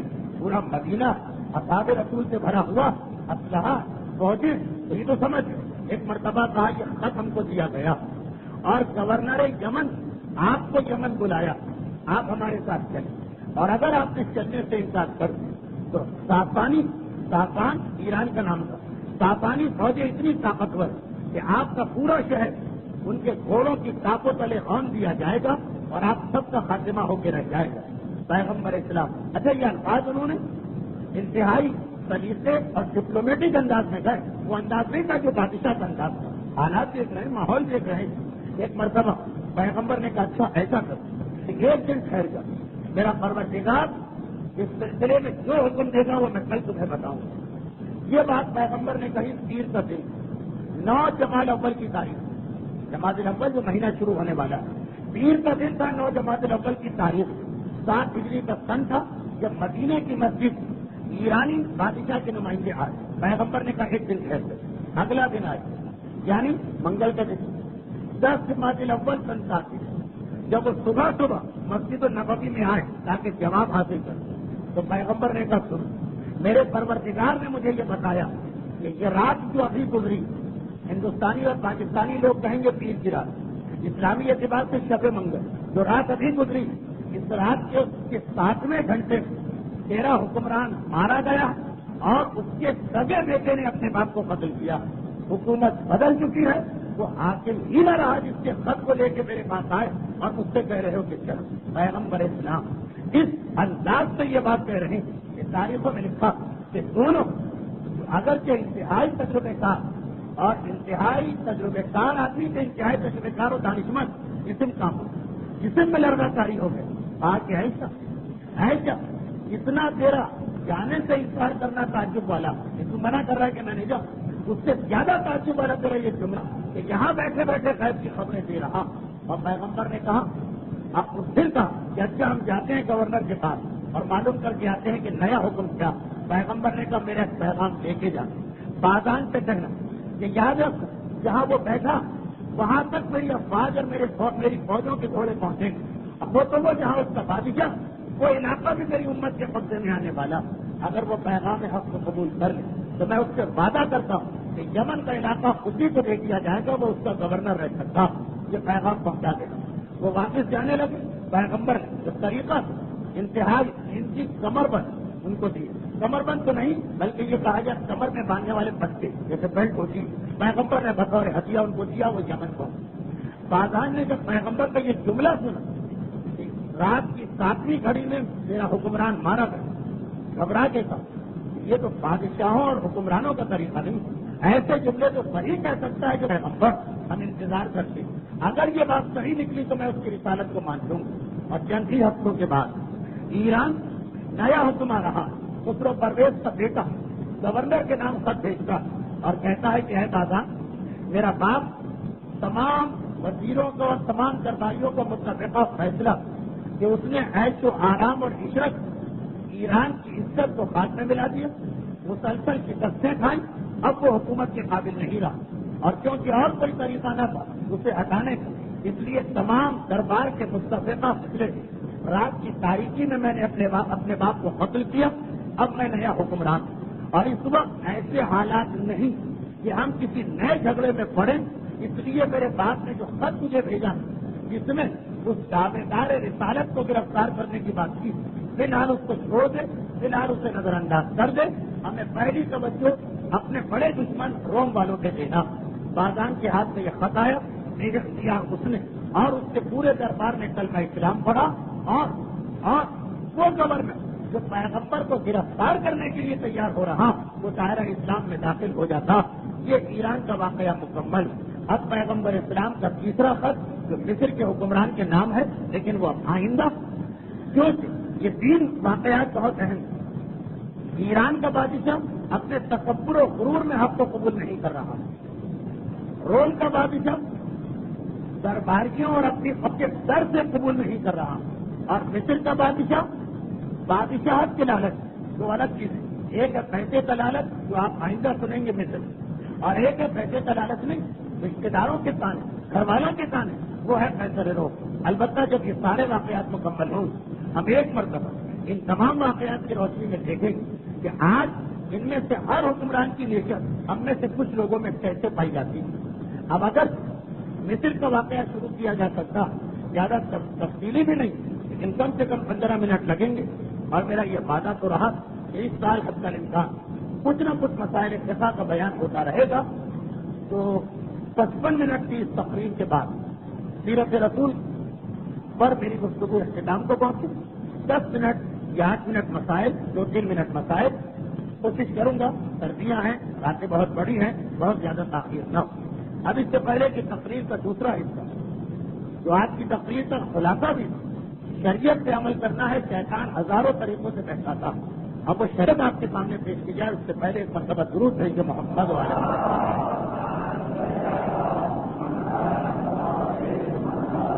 تھوڑا تھوڑا رک کے ہم آگے بڑھیں گے، اس لیے کہ جو مسائل آج میں نے عنوان بنائے ہیں وہ بھی اتنے اہم ہیں کہ مجھے اس کے لیے کتاب لانا پڑی، جو میرے لیے خود ایک بوجھ بن جاتا۔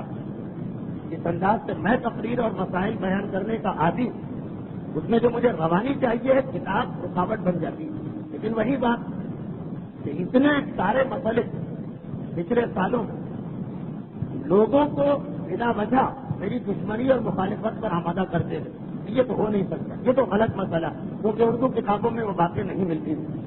آیت اللہ البیگانی جو کہ عام کتابوں کے علاوہ ایک کتاب وہ چھپ گئی ہے جو میرے ہاتھ میں ہے، مجموع المسائل، اور یہ کتاب ہے سوال جواب، جو سالوں سے لوگ سوال کر رہے تھے آغاز البیگانی، اور آپ کو معلوم ہونا چاہیے، بھائی اندازہ ہوگا کہ سوال وہی کیے جاتے ہیں جو عام کتاب میں مسئلے نہیں ملتے، اس لیے اس میں بعض ایسے مسئلے ہیں جو آپ نے بار بار سنے تو ہیں، یہ نہیں کہتا کہ یہ نئے مسئلے، لیکن حوالہ اور مسئلے پر یقین، یہ دو چیزیں اپنی جگہ ہیں۔ اس لیے آج کی تفصیل میں بھی پرانے مسائل صرف اس لیے کہ آپ کو حوالہ مل جائے اور شاید امتحان آ جائے۔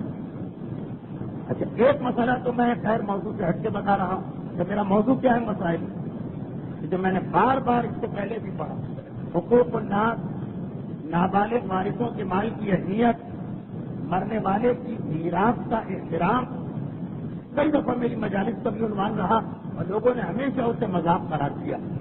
اس سے متعلقہ 5 مسئلے آج مجھے پڑھنا، صرف 5، ایک جملہ، لیکن ایک چھٹا مسئلہ میں موضوع سے ہٹ کے پڑھ رہا ہوں، اور یہ اس لیے کہ آج ذرا سونا پہننے کی بات آ گئی، تو یہ تو ہر ایک کو معلوم ہے کہ مرد کے لیے سونا پہننا حرام ہے، خالی یہ نہیں ہے کہ نماز غلط، حرام بھی، البتہ اگر سونا نہ ہو، خالی سونے کا پانی چڑھاؤ تو وہ والا زیور یا وہ چیز پہنی جا سکتی ہے۔ اسی طرح اگر وہ وائٹ گولڈ ہو اس کے پہننے میں بھی کوئی حرج نہیں، لیکن واپان جو سونا ہے اس کا پہننا حرام ہے، چاہے نماز ہو تب بھی حرام، نماز کے علاوہ ہو تب بھی حرام، شادی ہو تب بھی حرام، سفر ہو تب بھی حرام، کسی قسم سے سونے کو نکال کے لے آنا اس لیے انسان پہن کے جائے تب بھی حرام، یہ تو بہرحال واضح مسئلہ ہے۔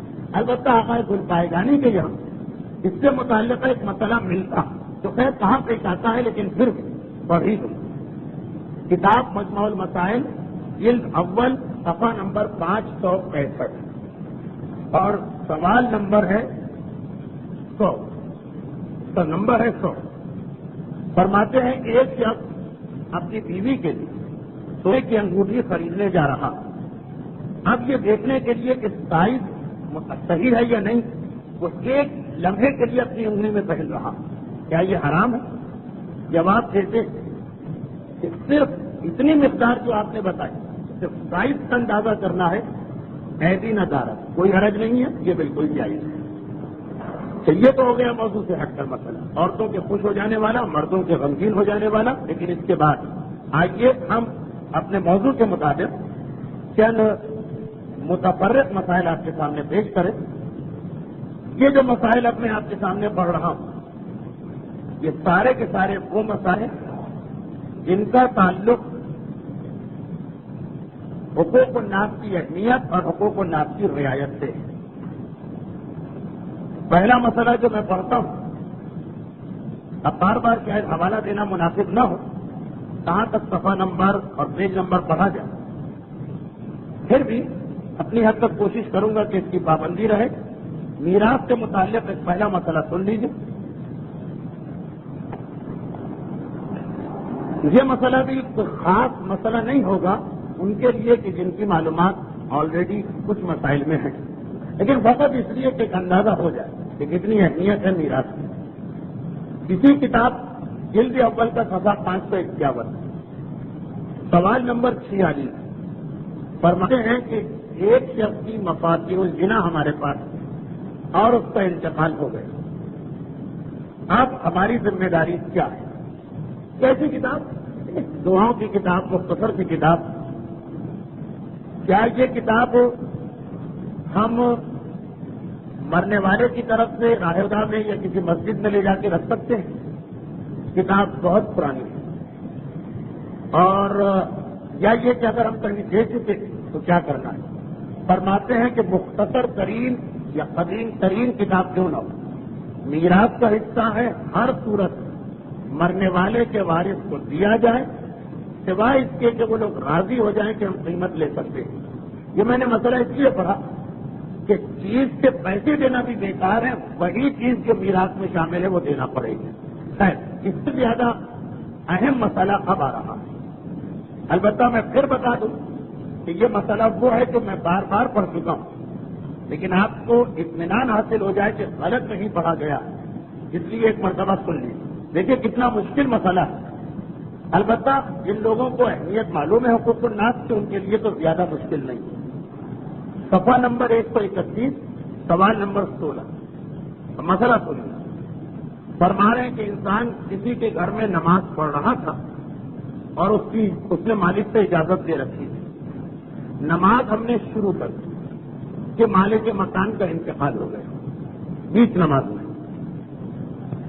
اب اس صورت میں کیا مسئلہ ہے؟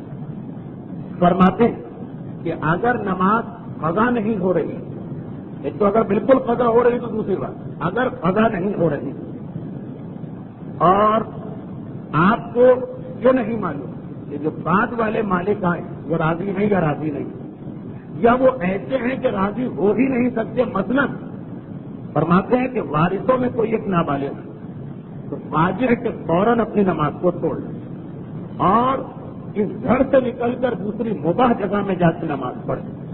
البتہ اگر نماز کا وقت اتنا کم ہے کہ قضا ہو جائے تب بھی نماز پڑھتے رہیے، مگر چلتے چلتے، تب بھی واجب ہے کہ اس گھر سے نکل جانا ہے۔ اگر وقت تنگ، نماز کا وقت بالکل قضا ہو رہا، باعث ازعاں محل خارج شبر، پھر بھی واجب ہے کہ فوراً نکل، لیکن نماز رات در حال خروج تمام کو لگا، چلتے چلتے نماز کو آپ پڑھتے رہیے۔ تو دونوں صورتوں وہاں رہنا حرام، اگر زیادہ وقت ہے تو نماز چھوڑیے اور باہر جا کے پڑھیے، وقت کم ہے تو چلتے چلتے نماز آپ پڑھتے جائیے، وہ برداشت کر لے گا اسلام۔ یہ برداشت نہیں کرے گا کہ مرنے والے کے وارثوں میں ایک بھی نابالغ ہے اور آپ وہاں نماز پڑھ رہے ہیں، کیونکہ کوئی اہمیت ہے اس مسئلے کی۔ خیر میں تو کئی دفعہ بتا چکا ہوں، لوگ پاگل بھی سمجھ رہے تھے، ان مسائل کی اہمیت کو بھی نہیں مان رہے تھے، لیکن اسلام کے اندر مسئلہ اتنا ہی اہم، اتنا ہی سخت کہ ایک یعنی جب بھی انتقال ہو مالک کے مکان کا جو لوگ نماز پڑھ رہے ہیں، ایک بھی آدمی نابالغ تو فوراً اس مسئلے پہ عمل کرنا ہے، اور اگر سب کے سب بالغ تب بھی یقین ہونا چاہیے کہ سب راضی ہوں گے، ورنہ پھر بھی یہی مسئلہ ہے، نماز توڑو یا پڑھتے پڑھتے باہر نکلو۔ اتنی لاپرواہی میراث اور مرنے والے کے نابالغ وارثوں کے معاملات، حقوق الناس سے متعلق ہے ایک اور مسئلہ۔ اب یہ دو مسئلے تو میراث کے ہو گئے، پرانی بہت ہی قدیم دعاؤں کی کتاب کے شاید سب راضی ہوں کہ آپ ہی رکھیے، مرنے والے کو ثواب لیں، پھر بھی واپس کرنا واجب۔ اور دوسرا یہ مسئلہ، یہ دو میراث کے مسئلے۔ اب آئیے ایک مسئلہ اسی حقوق الناس کی اہمیت کے اعتبار سے مسجد کا بتا دیا جائے۔ اس کتاب کا صفحہ 145 مسئلہ نمبر 70 فرماتے ہیں کہ بندر ماں شہر ایران کا وہاں کی جامع مسجد کا مطلب جمعہ نہیں، بڑی مسجد، اس میں جمعہ مسجد بھی آ جاتی ہے، اس کے اندر ایک لاؤڈ اسپیکر ہے کہ جب اذان ہوتی ہے تو اس لاؤڈ اسپیکر میں دی جاتی ہے، مجالس ہوتی ہے تو اس لاؤڈ اسپیکر کو استعمال کیا جاتا ہے۔ بعض اوقات کوئی بچہ کھو جاتا یا کسی آدمی کے پیسے کھو جاتے، وہ لوگ آ کے ہم سے کہتے ہیں کہ مائک پر یہ اعلان کر دیں، اس کا حکم کیا؟ اور اس میں اور بہت سارے اعلانات دیا جائیں، یعنی جس مقصد کے لیے مسجد کا لاؤڈ اسپیکر خریدا گیا، وہ نماز ہے یا اذان یا دعائیں، اس سے ہٹ کر کوئی بھی اعلان فرماتے ہیں اگر لاؤڈ اسپیکر کو مسجد کے باہر نہ لے جائیں تو کوئی حرج نہیں ہے، لیکن جو الیکٹریسٹی کا خرچہ ہے، جتنی دیر آپ نے اعلان کیا اتنی دیر کی بجلی کا خرچہ آپ کو دینا پڑے گا۔ یہ نہیں کر سکتے کہ مسجد کی بجلی ہے اور بچے کی گمشدگی کا اعلان ہو رہا، لاؤڈ اسپیکر شاید جائز ہو جائے لیکن بجلی کا استعمال جو ہے وہ جائز نہیں۔ اور یہ مسئلہ باقی ہر اس اعلان کا کہ جو لاؤڈ اسپیکر مسجد کے لیے آیا، مسجد سے متعلقہ عبادتوں کے علاوہ کسی بھی اعلان کے لیے استعمال ہو، اس کے لیے خصوصاً بچوں کے لیے تو بہت زیادہ استعمال ہوتا ہے۔ اور بعض لوگ کہتے ہیں کہ خالی آدمی کے بچے کے لیے نہیں، کبھی اعلان یہ بھی ہوتا ہے جن کا بچہ، یعنی جنوں کے بچوں کے لیے بھی شاید اعلان ہو جاتا ہو۔ خیر وہ تو مجھے نہیں معلوم، وہ میرا موضوع بھی نہیں، لیکن بتانا یہ کہ اتنی چھوٹی چھوٹی بات جس کو لوگ اس زمانے میں کہا کرتے تھے کہ آپ کہاں سے مسئلے نکال کے لا رہے ہیں، کہیں ایسا مسئلہ ہو ہی نہیں سکتا۔ بعض اوقات مسائل جاننے والے صاحبان علم بھی دھوکے میں مبتلا ہوتے ہیں۔ آئیے جب یہ موضوع چل ہی رہا تو اس سے متعلقہ دو مسئلے اور سن، یہ دو مسئلے خمس کے بارے میں، دو میراث کے مسئلے ہوئے، ایک مسجد کا مسئلہ ہوا، دو خمس کے، سب کا تعلق خمس سے حکم الناس سے، امام کا حق اور سید کا حق۔ کتاب کا صفحہ نمبر 322، مسئلہ نمبر 121۔ یہ میں نے کئی دفعہ پڑھا لیکن حوالے کے ساتھ پڑھنا کچھ اور بات ہے۔ سوال پوچھا جا رہا ہے کہ چھوٹی چھوٹی چیزیں، مثلا کربلا سے ہم جگہ لے کر آئے، اگر ایک سال ہمارے پاس پڑی رہے تو کیا خمس واجب ہوگا؟ جواب دیتے کہ اگر آپ نے آمدنی سے خریدا یا کسی لا کے آپ کو تحفہ دیا اور پورے سال اس کی ضرورت نہیں پڑی تو اس کا خمس دینا پڑے گا۔ اب یہ جگہ، کفن، تصویر، مسلح، اس پر میں نے کئی دفعہ گفتگو کی تھی، حوالہ آ گیا۔ ایک چیز وہ جس پر میں نے بھی گفتگو نہیں کی کیونکہ اس میں مراجع میں اختلاف تھی، مگر آغائے گل پائے گا، ہاں یہ میں اعلان کر دوں کیونکہ ریکارڈ بھی ہو رہی ہوگی گفتگو، یہ پانچوں کے پانچوں مسئلے جس کتاب سے پڑھے جا رہے ہیں یہ آغائے گل پائے گانی کی کتاب، اور یہ سارے مسئلے فی الحال یہی سمجھیے کہ ان کے، اگرچہ اس میں سے میراث کے دونوں مسئلے تمام مراجع مانتے ہیں، مسجد کا مسئلہ کم مجتہد مانتے ہیں، یہ سجدہ کا مسئلہ سارے مجتہد مانتے ہیں، لیکن قبر کا مسئلہ مجھے نہیں معلوم کہ باقی مجتہد کیا کہتے ہیں، اور بیوی کے لیے اٹھی خریدنے کا مسئلہ وہ بھی مجھے نہیں معلوم، لیکن آغائے گل پائیدانی کا تو مسئلہ معلوم ہے، وہ کتاب میرے ہاتھ میں۔ یہ مسئلہ ہے صفحہ 324، سوال نمبر 126۔ باہر کے ملکوں میں تو یہ مسئلہ بہت پیش آتا ہے، کراچی میں بھی بعض اوقات اس کی ضرورت پیش آتی ہے، اور وہ یہ پہلے میں باہر سے مسئلہ سمجھا دوں، یعنی کتاب سے ہٹ کر، کہ بعض اوقات کچھ لوگ کسی وجہ سے کسی قبرستان میں اپنی قبر کی جگہ بک کرا لیتے ہیں۔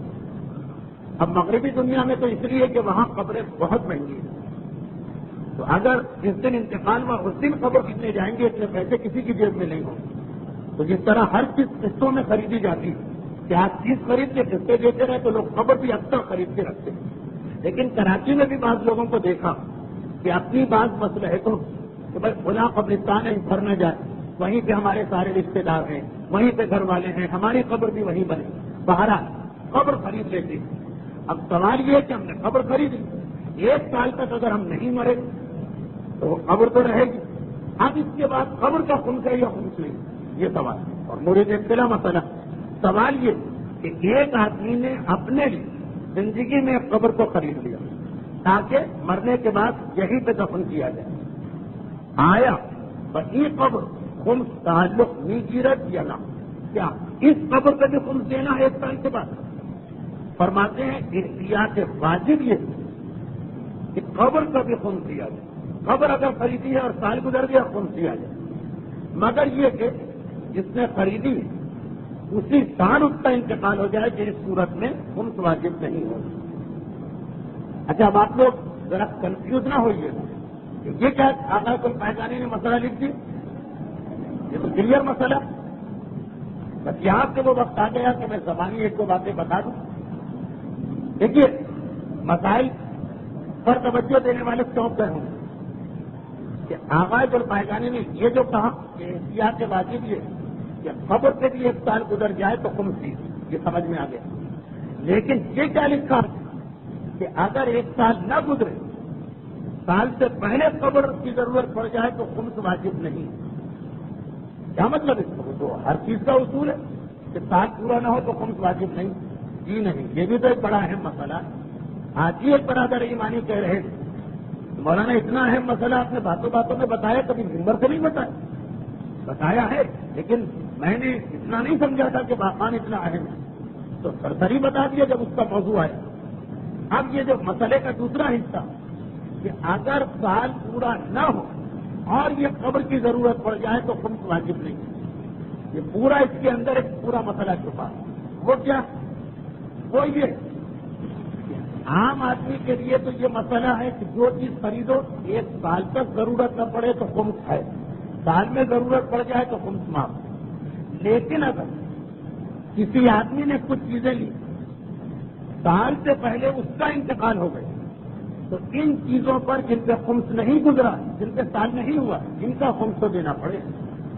وہ آدمی نہ رہا جس نے یہ چیز خریدی ہے۔ بطور مثال، ایک آدمی نے کپڑے بنوائے، 2 مہینے ہوئے، پہننے کی نوبت نہیں آئی اور اس کا انتقال ہو گیا۔ عام حالات میں 2 مہینے کی چیز کو خمس نہیں ہے، 12 مہینے ہونا چاہیے، لیکن مالک اگر مر گیا 2 مہینے کی چیزیں اس پہ تو خمس دینا واجب۔ 1 مہینے، 15 دن، 10 دن راشن کا خمس اس طرح ہر ایک کو واجب ہو سکتا کہ اگر کسی شخص نے، ویسے تو آٹا چاول سال بھر کہاں رہتا، لیکن کسی شخص نے مہینے کی شروع تاریخ ہو جمعہ بازار یا پیر بازار جا کے پوری سوزوکی بھر کے لایا اور گھر کو بھر دی، مہینے بھر چلے گئے، بیچارے کا دوسرے دن انتقال ہو۔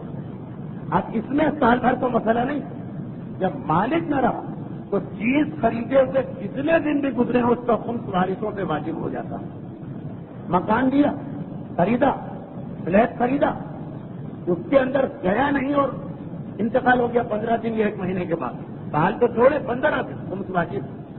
زیور کا مسئلہ، کپڑے کا مسئلہ، فلیٹ کا مسئلہ، کھانے پینے کی چیزوں کا مسئلہ، اور باقی کوئی مسئلہ ہو یا نہ ہو، مرنے والا جو ہے وہ باقاعدہ پروگرامنگ کر کے نہیں مرتا کہ یہ صابن ختم ہو جائے اس دن مرنا ہے، یہ ٹوتھ پیسٹ ختم ہو جائے اس دن مرنا۔ یہ چیزیں تو ہر مرنے والے کے یہاں کچھ نہ کچھ پڑی ہوگی۔ صابن جو اس کو استعمال میں آدھا ختم ہوا آدھا باقی، وہ ٹوتھ پیسٹ جو استعمال کر رہا ہے کچھ ختم ہو گیا، پیسٹ کچھ باقی، آٹا چاول یہ چیزیں تو ہر گھر میں ہوں گی۔ جس دن انتقال ہوا اس دن تک جو چیزیں استعمال ہو گئی تو باقی جو بچی ہوئی، چاہے 1 دن ہو خریدے ہوئے، چاہے 10 دن ہو، چاہے 11 مہینے، ان کا خمس دینا واجب۔ یہ مسئلہ توضیح المسائل میں بھی لکھا ہے آقائے کل پائیدانی۔ تو اب کیا مسئلہ بنا کہ جب کسی کا انتقال ہو تو اس وقت جتنی چیزیں اس سال میں اس نے خریدی ہیں اور ان کو استعمال نہیں کی، چاہے اس پر 12 مہینے نہ گزرے، سب کا حساب لگا کے وارثوں کے واجب ہے کہ خمس سے۔ اس میں یہ کہہ دیا کہ قبر میں 2 صورت ہے، یا سال بھر کے بعد انسان مرا تو خمس دے کے مرے، اچھا سال بھر سے پہلے مر گئے تو یہ امکان ہو رہا ہے کہ شاید یہ ٹوتھ پیسٹ کی کیٹیگری میں جا رہا، اس میں کہا کہ نہیں، قبر وہ چیز کہ وہ اگر خرید لی اور سال نہیں ہوا اور انتقال کر گئے اس کو خمس وارثوں کو نہیں دینا۔ لیکن کفن اگر خریدا سال کے بیچ میں بھی اور سال کے بعد بھی یہی مسئلہ رہے گا۔ اور اسی طرح دوسری چیزیں، اب ذرا آپ غور کیجیے گا، شاید کچھ چیزیں خود ہی آپ کا ذہن سمجھ لیں، ضرورت ہوئی تو آئندہ تقریر میں اور اس کو واضح کروں۔ ہر مورد اطلاع مسئلہ، یعنی ہر گھر میں پیش آنے والا مسئلہ، جہاں بھی کسی کا انتقال ہو، جیسا کہ میں نے کہا صابن تو بچے گا، پیسٹ تو بچے گا، اور کچھ بچے نہ بچے تو اس کا بھی خمس دینا ہر گھر کا مسئلہ بن گیا آقائے کل پائیدانی کے اس فتوے کی بنا پر۔ جو آپ اگر کوئی کہے کہ وہ آپ نے کتاب سے کیوں نہیں پڑھا تو زیادہ مشکل مسئلہ، اس لیے نہیں پڑھا کہ یہ آقائے کل پائیدانی کی توضیح المسائل میں خمس کے چیپٹر کے شروع کے پیجز پر، شاید 3 یا 4 صفحے پر، تو جو اردو کتابوں میں مسئلہ مل جاتا ہے اس کے لیے میں زیادہ پھر چھان بین نہیں کرتا ہوں، فارسی کتاب اور اس میں سے مسئلہ پڑھتا ہوں۔ خلاصہ یہ نکلا کہ میراث کے مسئلے ہوں یا خمس کے مسئلے ہوں یا مسجد کے مسئلے ہوں، سب ہمیں بتا رہے ہیں کہ اسلام کی نگاہ میں حقوق الناس کتنا اہم، پائی پائی کی اہمیت ہے، دانے دانے کی اہمیت ہے، تنکے تنکے کی اہمیت ہے۔ وہ ہمارا ماحول و معاشرہ جو بھی کہتا ہے، شریعت میں یہ سارے مسائل اپنی جگہ واجب ہیں، اور ان کی اہمیت مسائل کے ساتھ ساتھ پھر ہمیں عملاً بھی سکھائی گئی، عملاً بھی سکھائی گئی کہ چھوٹی چھوٹی چیزوں سے آدمی گھبرا جاتا ہے کہ کہاں تک اس کا حساب کریں گے، مگر گھبرانے کے باوجود حساب آپ کو گھر میں بیٹھ کے کرنا، ٹھنڈی ہوا میں کرنا، مدد لے کے کرنا، کاغذ قلم رکھ کے کرنا ہے، کوئی چیز سمجھ میں نہ آئے تو سارے خاندان والوں کو جمع کرنا۔ اس کے باوجود آپ سے حقوق الناس کی اہمیت برداشت نہیں ہو پا رہی، یہ بڑا مشکل مسئلہ، اور ہمیں اس کا درد اس نے دیا اور اس وقت دیا کہ جو شاید تاریخ عالم کو مشکل ترین موقع، 2 محرم کو حسین کربلا کے میدان میں پہنچے، اور میدان کربلا حسین کی سواری نے ٹھوکر کھائی، 7 سواریاں بدلی گئی، کربلا کا نام زبان پہ آ گیا، اور پہلی خواہش حسین یہ ظاہر کرتے یہ زمین کس کی ہے، ہمیں خریدنا۔ یہ حقوق الناس، حسین اپنی خوشی سے یہاں نہیں آئے، ظالم کی فوجیں حسین کو اس جانب لے کے آ رہی۔ حسین معاذ اللہ اگر اسلام حضور چل سکتا تھا، سب سے پہلا حضور حسین پیش کر سکتے، مگر بتا رہے کہ اگر مجبور بھی کیا جائے، اگر ظالم کا ظلم بھی ہو رہا تب بھی انسان کے لیے یہ جائز نہیں کہ کوئی ہم پہ ظلم کرے تو ہم کہیں کہ پھر ہم دوسروں پہ ظلم کر دیں، جی نہیں، جو ظلم تم پہ ہو رہا دوسرے پہ یہ ظلم نہ پہنچے۔ پہلی خواہش کے ظاہر کی زمین کس کی ہے، ہم کو زمین خریدنا۔ پیغام یہ کہ چند دنوں کا بھی قیام ہو، ظلم کا بھی قیام ہو، مجبوری کا بھی قیام ہو، ہر چیز کے مالک کے حق کا خیال کرنا ہوگا۔ جب پتہ چلا بنی اسد کی زمین تو کہا کہ جاؤ اور بلا کے لاؤ ان کے سرداروں کو، سرداران نے بنی اسد آ چکے، فرزند رسول کیا حکم، کہا ہم تمہاری یہ زمین خریدنا چاہتے ہیں، اور اسی قیمت پر کے جو اس کی بازار کی قیمت، کوئی نرمی نہیں، کوئی رعایت نہیں، کوئی کمی نہیں۔ کہا مولا آپ ہمارے مہمان، جب تک دل چاہے یہاں رکھیے۔ حسین نے کہا نہیں، تمہیں دھوکہ اور غلط فہمی نہ ہو، مجھے یہاں چند دن قیام نہیں کرنا، اب تو قیامت تک اسی جگہ پہ رہیں گے، قیامت تک یہی ہمارا مسکن، اس لیے یہ زمین خریدی جائے گی، پوری قیمت دی جائے گی، مگر 2 شرطوں کے ساتھ، بس ارباب عذاب یہ 2 شرطیں بتا رہی کہ ان 2 چیزوں کا میرے مولا کو کتنا خیال۔ اور پہلی چیز ہی کیسی عجیب چیز ہے، ہم جیسے ادنا غلام، ہم جیسے حقیر غلام، ہم کے جن کی کوئی حیثیت ہی نہیں ہے امام اور امامزادوں کے سامنے، حسین نے پہلے ہم کو یاد کیا، اپنے لاشوں کو بھی بعد میں یاد کیا، پہلے ہم کو یاد کیا۔ اے بنی اسد کے سرداروں، پہلی شرط تو یہ کہ قیامت تک جب بھی ہمارا کوئی ظاہر اور شیعہ ہماری قبر کی زیارت کے لیے آئے، اسے ہمارا 3 دن تک مہمان بنا کے رکھنا، کہہ دینا اے ظاہر حسین تو حسین مظلوم کا مہمان ہے، کربلا کا میدان ہے، مشکلات شروع ہونے والی ہیں، حسین کا سارا گھرانہ شہید ہونے والا ہے، مگر غلاموں کو یاد کیا جا رہا ہے، ہم کے حقیر بندوں کو یاد کیا جا رہا ہے، یہ ہے ہمارا مولا۔ اور دوسری خواہش بھی سامنے آ گئی، حسین ہر امتحان دینے کو تیار ہے، مگر بے گور و کفن لاشیں پڑے رہے، حسین کے لیے یہ تصور بڑا مشکل ہو رہا۔ اتنا وعدہ کر لو کہ جب فوج یزید چلی جائے گی تو ہمارے لاشوں کو چلتی ریتی پہ چھوڑو گے نہیں، آ کے دفن کر جاؤ گے۔ سرکاروں نے ہاتھ جوڑ کے وعدہ کیا، ایک مرتبہ کہا جا تو رہے ہو ذرا اپنے یہاں کی خواتین کو بھیج دینا۔ ایک مرتبہ بنی اسد کی عورتیں اپنے پورے شرعی حجاب میں آئیں، فخر کرتی ہوئی آئیں، تعجب کرتی ہوئی آئیں، ارے ہماری بھی کوئی حیثیت کہ فرزند رسول کی کوئی خدمت کریں، مولا ہمارے لیے کیا حکم ہے؟ کہا ہو سکتا ہے تمہارے مرد فوج یزید کے گھر سے گھروں سے باہر نہ نکلے تو وعدہ کرنا جب پانی بھرنے فرات کے کنارے آؤ گی تو آنے کے بعد ہمارے لاشوں کو بھی دفن کر جاؤ گی۔ ساری عورتوں نے وعدہ کیا، کہا واپس تو جا رہی ہو اپنے بچوں کو بھی بھجوا دینا۔ ارے ننھے ننھے بچے اور محمد کے ہمسن بچے دوڑے آئے کہ اللہ اللہ آج ہم بھی قابل ہو گئے کہ فرزند رسول کی خدمت کریں۔ آئے آقا کیا حکم ہے؟ مولا ہمارے لیے کیا حکم ہے؟ کہا کہ سنو سنو شاید فوج یزید کے ڈر سے تمہارے والدین گھروں سے باہر نہ نکلے تو مجھ سے وعدہ کرو کھیلتے کھیلتے فرات کے کنارے آؤ گے، ننھی ننھی مٹھیوں میں کھانپ لو گے، ہمارے لاشوں پہ ڈالو گے، ہمارے لاشیں بے گورا کفن نہ رہنے پائے، اتنا میرے مولا کو خیال تھا۔ لیکن اس کے باوجود آئے وہ غریب الوطن، آئے وہ نبی زادہ، 40 دن اس کا لاشا چلتی رہتی پہ بے گورا کفن پڑا۔